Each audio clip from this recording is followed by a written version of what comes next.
Hello and welcome to another Hot Topic. Today I have two guests. My first, Mark Tinsley, is a farmer, a member of the board of the Greater Lincolnshire Local Enterprise Partnership, the LEP, and their lead on agri-food. And my second guest is Chris Haskins, Lord Haskins, former Chief of Northern Foods and current Chairman of the Humber Local Enterprise Partnership, the LEP. So two gentlemen who know a great deal about food and the food economy. Gentlemen, thank you both very much for coming in. Inevitably, I must start with Brexit, but very specifically Brexit on agriculture. Mark, you're a farmer. The Common Agricultural Policy gives people who own vast assets enormous incomes for doing nothing with those assets. Do you think it's a good thing that we've come out of the European Union? No, I don't. But that's nothing to do with what you're talking about in terms of the subsidy side. My main issue is the fact that in terms of the future harmony within Europe, I think we are more likely to have created a non-harmonious situation by coming out. And the UK had quite a lot to offer if it had chosen to do so. Anyway, be that as it may, from a farming point of view, farming always does well when the pound is weak. So temporarily, farmers will see this as a relatively positive scenario, particularly at a time when there's masses of grain and oilseed, this, that and the other around the place. In the long run, I'm not so sure. Certainly, I mean, Lincolnshire farmers will survive the course, subsidy or no subsidy, or the majority of them will. They will manage, I think, with the resources they've got to deal with the situation if they're giving enough time to make the changes necessary. There'll be other parts of the country where if subsidy is taken away, they will really struggle. And I think we have to recognise that. That's why the subsidy was there, it was social subsidy, and it has actually achieved much more than some people give it credit for. From our point of view, what I suspect will happen is that we will see considerably more emphasis put on the environmental side of the subsidy and a gradual reduction in terms of the direct subsidy for the farm production. Would you, well, Chris, I'll put it to you, a slightly tighter point of the question. In the future, rather than having the Common Agricultural Policy subsidy for farmers, will there be just a British national government find itself with no choice but to subsidise agriculture in or outside Lincolnshire, if Lincolnshire might be able to do it without the subsidy? Yeah, well, all I'd say is nobody knows. I mean, the degree of uncertainty is probably the biggest problem that we all have at the present time as to how to plan the future. But we can go back in history and remember that until the Second World War, farmers got a very raw deal from British governments. The Second World War shook people up and they got a pretty good deal after the war with support. But there is a temptation amongst British politicians who are mainly voted in by townspeople to say, well, let's have cheap food. And the way you have cheap food is to open your boundaries to food coming in from America and whatever. I don't mind that as long as the Americans aren't subsidising their farmers. But of course they subsidise their farmers too. We could end up in a situation where we're competing as farmers, and I'm a farmer too, competing as an unsubsidised farmer here against huge American farmers who are subsidised. Now that will be crazy, but that could happen. And I think it's very likely to happen. But that's something over which the British government or the local governments of the Humber or Lincolnshire have sadly have no control over the policies of President-elect Trump. No, they don't, but they have control over what they're going to do for the British farmers. And the concern is whether British farmers will get as much sympathy from the powers that be under a UK regime as they have done under an EU regime. And certainly they won't. Well, it's likely, as Chris says, that the majority in a democracy, the majority of people live in cities. In a democracy, the majority gets its way. And if the majority can get cheaper food by buying it in from subsidised American farmers rather than supporting British farmers, doesn't that seem a perfectly democratic and quite efficient way of exploiting the American government subsidies? Well, that's been the government line for several administrations. I hope that they actually can see beyond that and recognise the fact that there is a food security element here. We're not besieged by U-boats anymore, Mark. We're not besieged by U-boats. I accept that. Having said that, if you want to have a stable food prices, if you want to have your countryside looked after, which is a different issue from the food price issue, I accept that. The best way to achieve both those things is to have a vibrant UK farming sector. The one thing we need post-Brexit, going on to the point you had, is access, is competitive access to the EU market. What we don't need is to be the sacrificial lambs when it comes to the negotiation process around the Brexit issue. So, I mean, the negotiation, which is so mysterious at the moment, and Article 50 of the Lisbon Treaty yet to be triggered, the consequences not to be known until at least 2 years. So this is very speculative. But it is crucial to British farming, or to Lincolnshire's farming, and to the Humberside exports that we remain in the single market if we come out of the political aspects of the European Union. Is that what we would be advocating? Well, that's what I'd be advocating. I think the chances of that are quite remote now, because I think the whole attitudes are polarizing now towards either you believe in the single market, in which case we are told you virtually have to stay within the EU even if you're not a member of it, so you'd be in the EU but you wouldn't have any influence over it. And I don't think that the Brexiteers would like that. The other extreme is to come completely out of it and go to WTO, and that would be pretty disastrous for all of us in this part of the world. Well, that's the World Trade Organization's sort of ambient, sort of basic base rules of trade. Correct. That if we need to find markets in that case outside the European Union, if that's the possibility that Chris suggests, I mean, it would be the final insult, wouldn't it, to be exporting butter to New Zealand? That would be an interesting one, particularly at the present time. The New Zealanders have got thoroughly overdone their dairy industry anyway.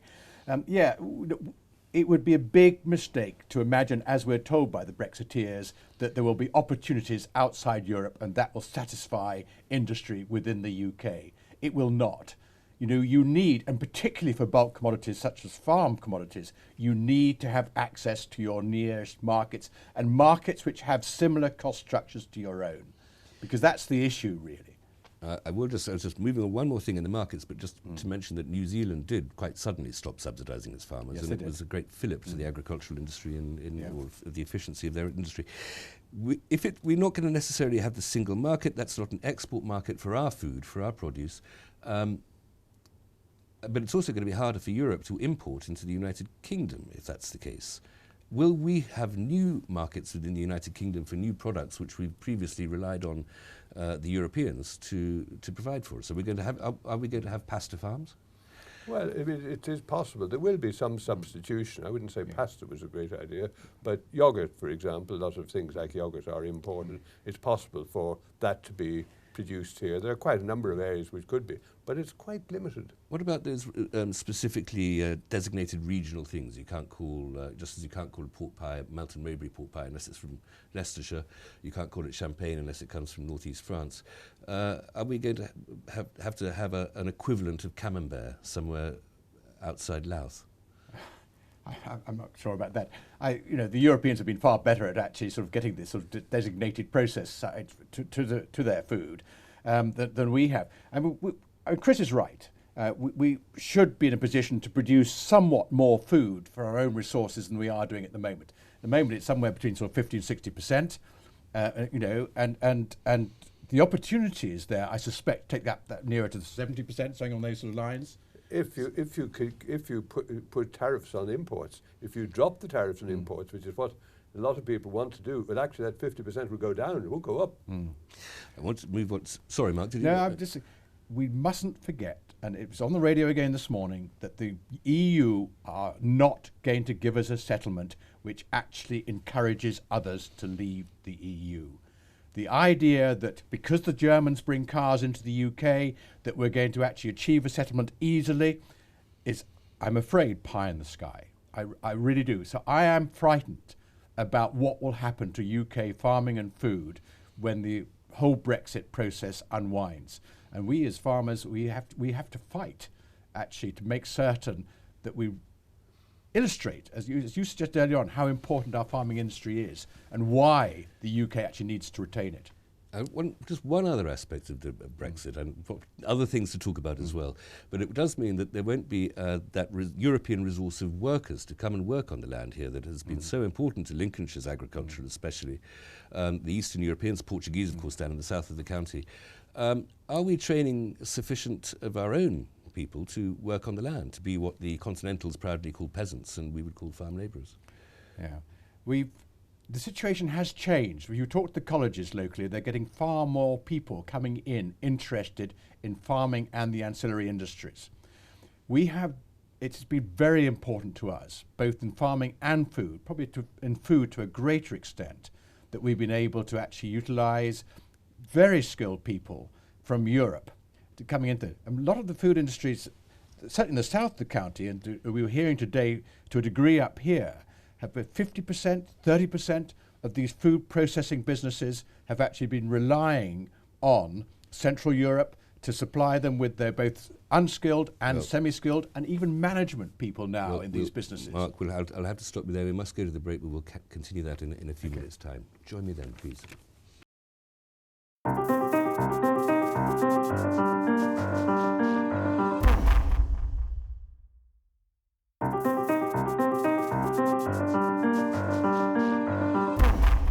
Welcome back to Hot Topic. I'm with Chris Haskins, Lord Haskins of the Humber Local Enterprise Partnership, the LEP, and Mark Tinsley of the Greater Lincolnshire LEP. Mark, we interrupted there. You were talking about the possibility of workers from Eastern Europe who are already working, especially in agriculture in this country, that after Brexit they might have to get chucked out. Well, I hope the government stands by what it says and that it's actually not going to discriminate against them and actively try to remove people who are already here. That would be disastrous for farming and for food, frankly. What we have to do, of course, over time is increase our productivity with automation, robotics, and make certain that we take all sorts of modern technology in to actually improve that productivity. Well, Chris, is the consequence of that not just in agriculture but in all sorts of other trade and industry, that if we're concentrating on technology and robotics, then not only do we no longer need Eastern Europeans and Portuguese, but we don't particularly need British workers either. Well, I mean, that has been probably the reason why, the biggest reason why the Trumps of this world and the Brexiteers are where they are, because of the shortage of jobs being made available, or the changes in the job environment through technology. Relatively low-skilled jobs are going out of the window, and people are very unhappy about that. So the answer to it is there are plenty of jobs, but you have to adjust your skills to the new technologies, and that's the big opportunity that we have here on the Humber for it, because we are short. I mean, it's a global problem, but we're probably worse than the average in terms of lacking those people who want to skill themselves up. We're also, by the way, don't forget, there are going to be a lot of unskilled jobs still here. My neighbour in East Yorkshire, who grows Brussels sprouts, has got lots of Eastern Europeans who are willing to get up and do the pretty hard work it is. And I know there's plenty of evidence that there are lots of employers around here who would like to employ locally, but the local people are not really inclined to take on the hard jobs that the Eastern Europeans have been prepared to take. Chris, you take all the fun out of the Brussels sprout when you say that.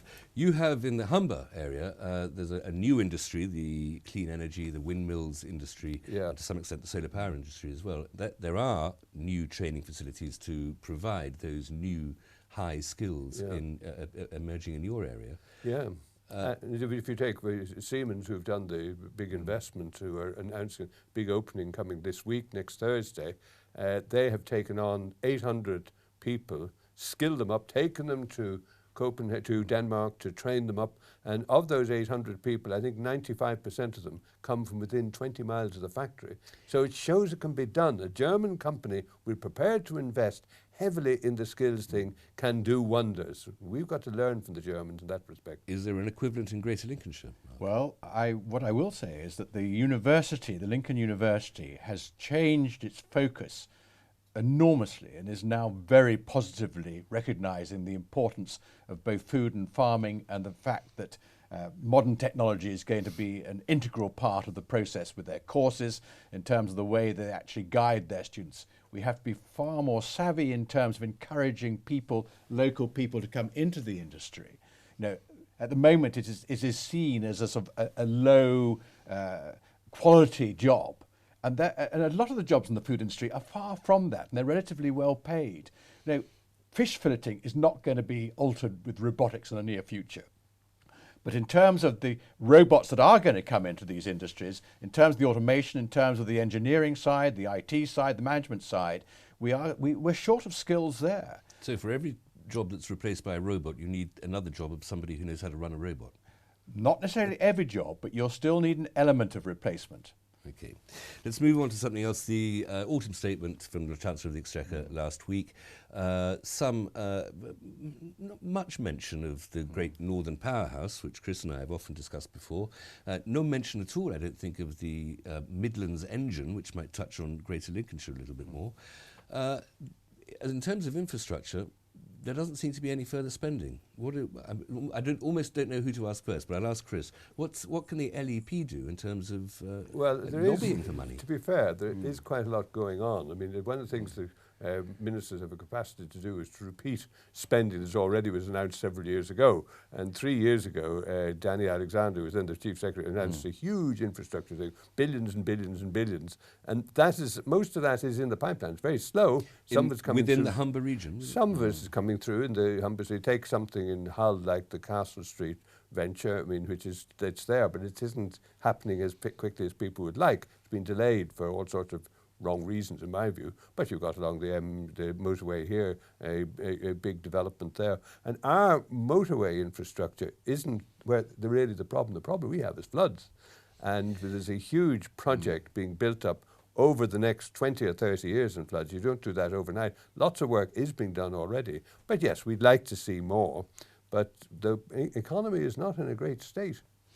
Well, let's just go to flooding specifically, Mark. In semi-alpine Lincolnshire, it is not as flat as other people who've never been there would think of it. It's got the wolds going down the middle, but it is particularly prone to flooding, the county of Lincolnshire. What more do you want? How can that be salved? Well, it is going to require resource. That's what's more.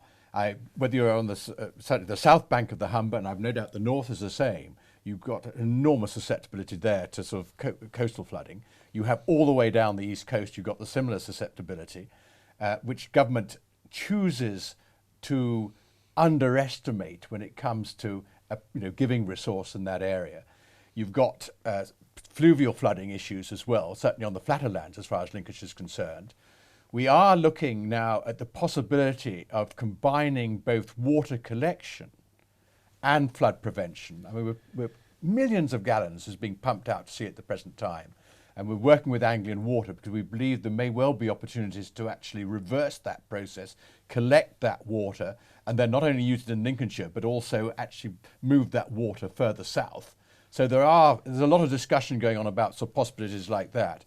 But is that using, for agricultural purposes, using both agriculture, housing, and industry? Brackish, for all salty purposes. water? No, that water is not brackish. That's We're rainwater. talking about rainwater actually coming through the land and being collected. What we need is this National Infrastructure Commission. I would actually say that certainly if Chris is happy with his roads, relatively happy with his roads, apart from the A15, Chris, I suspect you'd like to see improve. Yeah. But certainly from a Lincolnshire-led point of view, the A15 is an important priority, the A17, the A158, and so finally finishing off the A46 are all priorities as far as we're concerned. From a rail point of view, neither in the north nor around Lincoln are we particularly well served. We should be actually enhancing what's happened in terms of air travel as well. So we need that infrastructure commission to take water into account when it's looking at other infrastructure. And we desperately need, as far as most of Lincolnshire is concerned, the whole road structure improved. You're both members of, among the chiefs of the High Command of Local Enterprise Partnerships of two different areas that neighbour each other, Humberside and Lincolnshire. Certainly Lincolnshire is dependent on Humberside, is it not, for processing its products, for distribution, for marketing.